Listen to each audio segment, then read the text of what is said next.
ඔය අතෙන් පින්නතුනේ සතෙකුටවත් ගහන්න එපා ගලක් කරන්.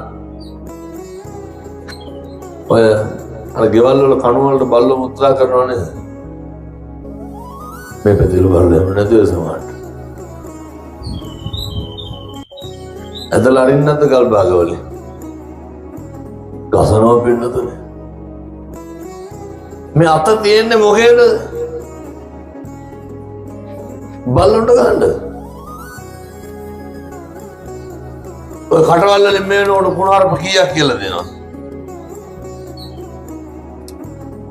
ඔය කටවල් වල කුණාරප 3. ඊට වැඩි ඇති මම හිතන්නේ. 5කට නම් වැඩිපුර කියලා. මම පාද පිටුතුන කුණාරප පගෝදි ගලක් පල්ලෙත් කටවල් වල. මේ අම්මලා මේ වෙනකොට වේසි කියලා කීපාරක් බණුන් අහලා දෙනවා. නැද්ද? තමට මේ පැතිවල බොන්නේ නැති හින්දා එහෙම නැතුව ඇති බොන පැතිවල වැඩි ටිකක් ඒක. වැඩිපුරම කුණාරපෙන් බණුන් අහවනම් බණුන් අහුවේ කාගෙන්? මොන බණුන් දෙතේ තඩි ගහලා කුටි කාලා. අල්ලපු ගල්ල මිනිස්සු කුණාරපෙන් බයිනවා. පාරේ යන මිනිස්සු බයිනවා.